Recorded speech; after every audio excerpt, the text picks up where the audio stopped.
Bismillahirrahmanirrahim. Thank you, Imran. I've known Imran since she was a little girl. And I especially always admired her love for the environment. And she talked about environment when most people in Pakistan couldn't even spell environment. Mr. President IUCN, visiting delegates, ladies and gentlemen. I want to start with a quote from our Holy Prophet, peace be upon him. He made protecting environment a spiritual duty. He said that live for the next world as if you will die tomorrow. Live for the next world as if you will die tomorrow, so you have to be doing your best deeds. But live for this world as if you will live for 1,000 years. So whatever you do today, you must understand the impact it will have on future generations. My love for environment started when I was in school. Our summer was spent in the hills close to Islamabad, the foothills of the Himalayas. And winter was spent, most of the winter, weekends shooting partridge in various parts of Pakistan. So I was one of those fortunate Pakistanis who saw the diversity of the country. From east to west, north to south, it is a very diverse country. It has 12 ecological zones in Pakistan. So you have from alpine to tropical, from desert to Himalayan forests. The Himalayan forests are probably rare in the world. You do not see forests like the ones if you go from just north from Islamabad, 100-mile radius, you see forests which you don't see anywhere else in the world because of the height and the monsoons hitting the forest at that height. So it produces this ecology, the sort of wildlife, bird life, which you don't see anywhere else. But most Pakistanis never saw this. Most of people I grew up lived in cities and stayed in cities. So they didn't really understand the beauty of Pakistan. And so then I got involved in professional sports, so I was cut off for a while. But when I wrote this book about 30 years back, it was when I cut down on my cricket and again started visiting the northern areas, which are my favorite place in the whole world. I began to realize the disaster that was taking place in Pakistan.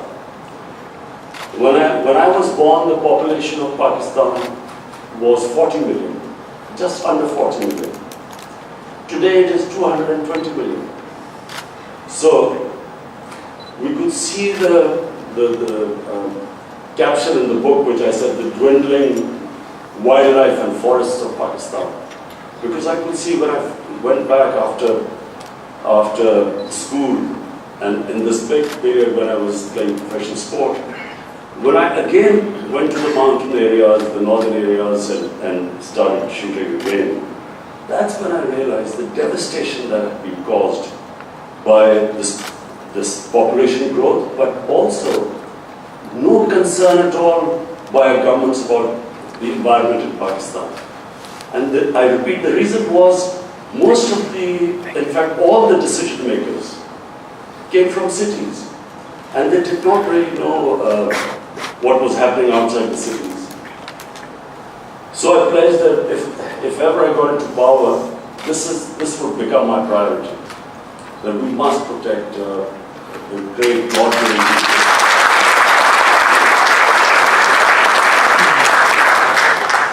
I still think people in Pakistan do not understand the diversity in this country and the beauty of the country. Because most of the people live in cities, and I mean influential people, opinion makers. They live in cities, most of them don't go out of cities. So when we were when our government came into power in 2013 in Khyber Pakhtunkhwa, we started this billion tree tsunami, and that was the first time any government had done anything about environment in Pakistan. And people were skeptical, no one thought it would happen, but we had a very dedicated team, passionate people, and the magic formula of success. We involved the local communities, young people, women. So this is this formula. When people become stakeholders, people living in those areas, that's how we succeed. And when they see the benefits of protecting the environment. So when we won the general elections, we have this very ambitious plan of 10 billion trees. 10 billion trees means involving the whole country, and especially the young people. The first year has been just planning it, just as it was in Khyber Pakhtunkhwa. Our first year was basically getting the infrastructure, the nurseries, people involved, and then started the plantation. So now this year is the year when we will start a massive program all over Pakistan. What is important, and I'm talking about Pakistan, of course, IUCN talks about Asia and the whole world, but our main concern right now is to make Pakistan a model, a country where we had one of the lowest, because of no check on the timber mafia. When we started the conservation plan of 1 billion trees in Khyber Pakhtunkhwa, the biggest problem we had was this mafia, the timber mafia. 10 of our forest guards were shot, killed by the timber mafia. So the government and the timber mafia previously was protected by politicians. That's why they were so powerful. So we managed to tackle the timber mafia and then succeeded in the project. Now again, what we hope is to create enough awareness amongst the young people. The big advantage, if we can convert this into our advantage, is our young population. 60% of Pakistanis are below the age of 30. And we find that young people, when you inspire them, and actually all over the world, the young people will eventually drive this movement to protect the environment.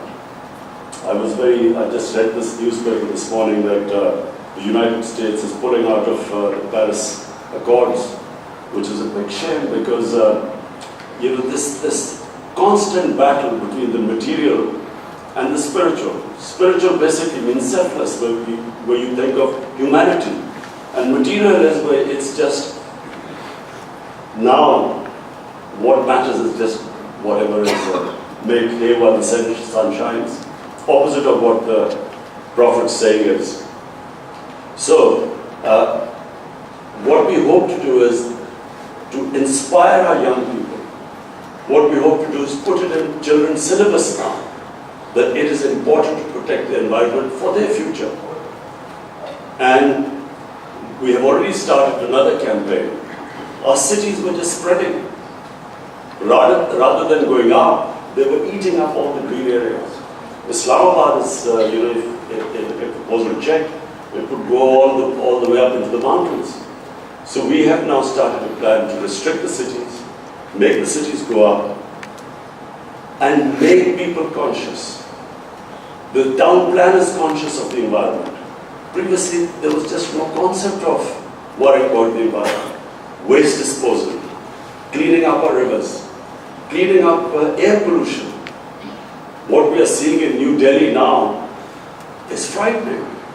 I mean, I remember going to India in the 70s. Delhi was one of the cleanest cities. And now I was watching on television what is going on, and similar thing is happening in Lahore. Lahore is one of the most polluted cities. I grew up in Lahore, and you could drink the tap water. It was one of the sweetest water to drink.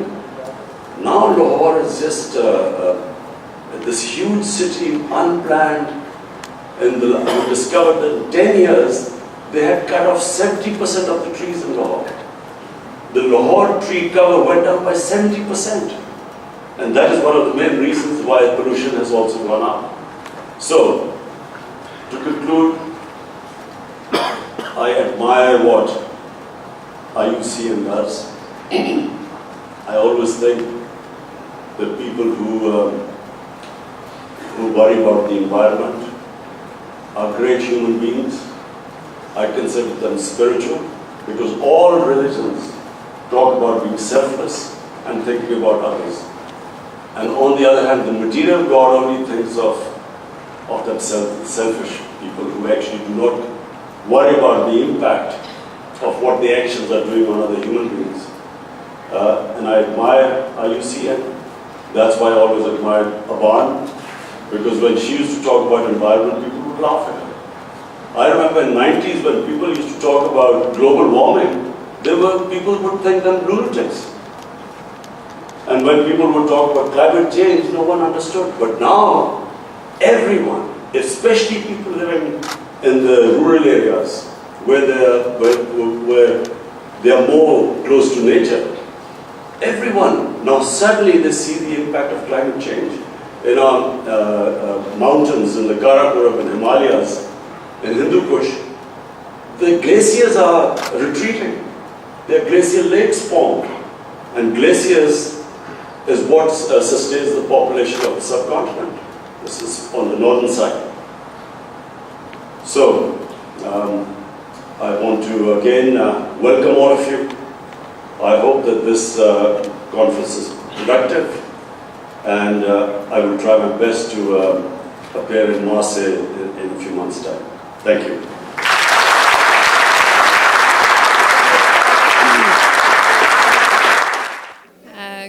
Good afternoon. So my name is Maeve Nightingale. I work with the IUCN Secretariat based in Bangkok, and I coordinate Coastal and Marine Program. And this morning's inauguration session has been extraordinarily inspiring, with the Prime Minister speaking from the heart about his love for nature and his commitment to supporting Pakistan in moving forward as a world leader in conservation. And we have a huge delegation with 35 different countries represented, and it sets the meeting in a very positive tone. So we're all very energized to complete the next 3 days. Hi, my name is Lima Roslyn and I'm from India. I work for the Green Future Foundation. I'm very happy to be here at the RCF, and listening to Imran Khan, I had a fan moment, because I was in 9th standard when I first saw him in a cricket match in India, in Mumbai. And then seeing him as the Prime Minister of this great country, Pakistan, and hearing him speak from his heart, I totally teared down, and I'm very grateful to him for his message of conservation and the kind of thing that he's doing for Pakistan. He's a great leader for Pakistan, especially for greening and the 10 billion tree tsunami project. So for me, I was totally dazed after listening to him. So I'm really very happy to be here and attend the RCF in Islamabad. Thank you so much for having us. जी अस्सलाम वालेकुम, मुझे रुबीला बंगश कहते हैं। मैं human resource development network HRDN को head करती हूँ, chief executive. हम IUCN के मेंबर्स भी हैं और नेशनल कमेटी के मेंबर्स भी हैं। इस वक्त जो इतना बड़ा इवेंट IUCN ने किया, मैं इस पर उनको मुबारकबाद देती हूँ। और RCF 7th IUCN Asia regional RCF जो हो रही है, इस पे 35 मुल्कों के डेलीगेट्स को यहाँ पर देखकर बहुत खुशी हुई कि पाकिस्तान का सॉफ्टवेयर इमेज जो दुनिया को जा रहा है, इससे पाकिस्तान का जो रहने वाले जनरेशन, हम लोग जो हैं, हमें तो फ़ायदा हो गई, बट इसका बहुत बड़ा इम्पैक्ट हमारी आने वाली जनरेशन्स पे पड़ेगा। अमीन साहब को जब सुना तो उसमें बड़ी खुशी हुई, क्योंकि मैं ये महसूस कर रही थी कि इस पूरे इवेंट में हमें यूथ का रोल जो है वो उसको हाईलाइट करने की ज़रूरत है। तो जब उन्होंने बताया कि ان کی فلسفی اس کام کو بڑھانے کی وہ کمیونٹی کے ساتھ، یوتھ کے ساتھ اور ویمن انوالومنٹ کے ساتھ ہے. تو مجھے بہت خوشی ہوئی اور مجھے بڑی امید ہے کہ ہماری آنے والی جنریشن، ہمارا فیوچر آف پاکستان جو ہے وہ اس میں اپنا رول پلے کرے گی. اور اس کے لیے ہمیں کیا کرنا پڑے گا ایز اے جنریشن؟ ہمیں ان کو بہت بچپن سے ہی سینسٹائز کرنا پڑے گا ٹورڈز انوائرمنٹ کنزرویشن. ان کے نصاب میں، ان کے کریکولم میں ہم ایڈ کریں، ان کو ہم اس طرح کی واکس پہ لے کر جائیں، ان کو ٹری پلانٹیشن میں ہم اپنے ساتھ شامل کریں، اور ہم ان کو ایسے ہی دیں کہ کل آپ کا ہے تو آپ نے اس کو بہت ابھی سے اگر آپ اس کی حفاظت، اس ارتھ کی، اس پلینٹ کی حفاظت کریں گے تو کل یہ آپ کو ضرور پے بیک کرے گا. اور جس طرح عمران خان صاحب نے اپنی تقریر کا آغاز اس بات سے کیا ایک حدیث شریف سے، تو حدیث شریف یہی ہے کہ اگر آپ نے ایک درخت لگایا تو آپ کی آنے والی نسلوں تک کو اس کا فائدہ ہوگا، اور پرند چرند جو بھی اس کے سائے کے نیچے بیٹھے گا اس کو اس کا ثواب، اس کو فائدہ ہوگا اور آپ کے لیے صدقہ جاریہ ہوگا. تو میرے خیال میں کہ اسکولز میں رائٹ فرام دا بگننگ، میں تو سمجھتی ہوں مونٹیسری سے ہی یہ ایک ایکٹیویٹی ہونی چاہیے کہ ہر بچہ جو داخل ہو رہا ہے اسکول میں وہ اپنے نام کا ایک پودا لگائے، ایک درخت لگائے، اور جب تک وہ اسکول کے اندر ہے اس کو سینچتا رہے. صرف درخت لگانا کافی نہیں ہے، ان کی حفاظت کرنا بھی بہت کافی ہے. Thank you very much. جی السلام علیکم. میں ڈاکٹر نصرت خان ہوں، ہیڈ کرتی ہوں نیشنل انسٹیٹیوٹ آف اوشنوگرافی کو. یہ پاکستان کا واحد ادارہ ہے جو ocean science multidisciplinary ocean پہ کام کرتا ہے. آج کا topic climate change impact and mitigations کا. تو وی ہیو ٹو انڈرسٹینڈ کہ کلائمیٹ چینج ہے کیا اور اس کے امپیکٹ کیا ہوں گے. بیسیکلی کلائمیٹ چینج جو ہے وہ ہمارے جو شوق ہے ڈیولپمنٹ کا وہ لیڈ کرتا ہے ٹورڈز ڈیزاسٹرز. ہمارا شوق کیا ہے کہ ہمارے پاس دنیا کے سارے کمفرٹ ہوں، اور پہلے ہم نیسیسٹی کی طرف جاتے ہیں، پھر کمفرٹ اور پھر لگژریز کی طرف. جتنا ہیومن نمبرز بڑھتے جا رہے ہیں اسی حساب سے ہماری جو ریکوائرمنٹ ہے وہ انکریز ہو رہی ہے. اور جب ریکوائرمنٹ انکریز ہو رہی ہے تو آپ کے پاس نمبر آف انڈسٹریز زیادہ ہو رہی ہیں، فاسل فیول کا استعمال زیادہ ہو رہا ہے. اور ہیومن پاپولیشن جب انکریز ہوتی ہے تو آبویسلی اربن فارسٹ بننے شروع، اربن جیسے کانکریٹ جنگل بننے شروع ہو جاتے ہیں. جب کانکریٹ جنگل بنتے ہیں تو آپ کا جو نیچرل فارسٹ ہے وہ کمپرومائز ہوتا ہے یا ان کی چاپنگ اینڈ کٹنگ شروع ہو جاتی ہے. تو 2 فولڈ پریشر ہے ہمارے نیچر پہ یا ہمارے گلوب پہ. ایک تو انکریز نمبر آف پاپولیشن جن کو شیلٹر، فوڈ اینڈ ریکوائرمنٹ چاہیے، اور دوسری طرف یہ ہے کہ ہمارے جو ایکٹیویٹیز ہیں وہ انہانس ہو گئی ہیں by several order of magnitude. تو ہم نے جو ہاٹ ہیٹ ٹراپنگ مولیکیولس ہیں ان کو ہم نے زیادہ پروڈیوس کرنا شروع کیا. وہ نیچر میں ہوتے ہیں، وہ نیچر کے کلائمیٹ کو مینٹین کرنے کے لیے ہوتے ہیں، بٹ ان کے نمبرز بڑھا دیے ہیں تو overall global warming effect ہو گیا ہے، کلائمیٹ شفٹ ہو رہی ہے، کلائمیٹ چینج ہو رہا ہے. ابھی آپ دیکھیں کہ ہمارے اگر فور فادرز سے پوچھیں تو انہوں نے کبھی اتنے نیچرل ڈیزاسٹر کے بارے میں ہم سے ڈسکس نہیں کیا ہوگا. Once in a lifetime ہوتا تھا. اب یہاں ہر second day you are hearing کہ جی کہیں پہ ارتھ کوئک آ گیا ہے، کہیں پہ ہیٹ ویو ہو رہی ہے، سائیکلون آ رہے ہیں. ابھی اوشن میں ماہا سیکنڈ عربین سی میں ایکسپیکٹڈ ہے. لاسٹ ویک بھی ایک سائیکلون آیا ہوا تھا، لکیلی فارچونیٹلی کہ اس نے پاکستانی کوسٹ کو زیادہ ہٹ نہیں کیا، اور یہ والا بھی سیفلی گزر جائے گا. بٹ اگین یہ سارے کیوں ہیں؟ کیونکہ ہمارے جو ہیبیٹیٹس ہیں یا ہماری جو عادتیں ہیں وہ بہت ڈسٹرکشنس کی طرف چلی گئی ہیں. سمپل سی ایک چیز ہے، جو چیز ہمیں بودر کرتی ہے وہ ہم نہ کریں. ہمیں جب یہ پتہ ہے کہ کلائمیٹ چینج ہو رہی ہے اور ہماری وجہ سے ہو رہی ہے تو ہمیں اپنے لائف سٹائل کو ریوزٹ کرنا چاہیے. ہمیں اپنی چیزوں کو کیونکہ کوئی اور تو آ کے کرے گا نہیں، ہمیں چینج کرنا ہے. تو جو یوتھ ہے اس بیچارے پہ تو بہت ڈبل ٹرپل پریشانی ہو گئی ہے. ایک تو یہ کہ وہ اپنی چیزوں کو کنٹرول اینڈ میٹیگیٹ کرے، اور ہم نے جو کیا ہے، جو ان کی پچھلی نسلوں نے کیا ہے اس گلوب کے ساتھ، اس کو میٹیگیٹ کریں، اسے کلین کریں. تو آبویسلی گورنمنٹ کی طرف سے ایک سسٹینیبل پالیسیز ہونی چاہیے، انڈیویژول کی طرف سے سسٹینیبل موو ہونا چاہیے جس میں وہ اپنے لائف سٹائل کو کنٹین اینڈ کنسٹرین کریں اور وہ سوچیں.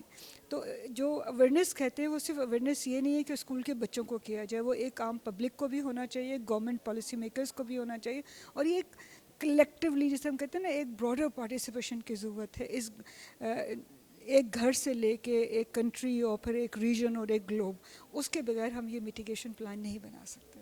Thank you G.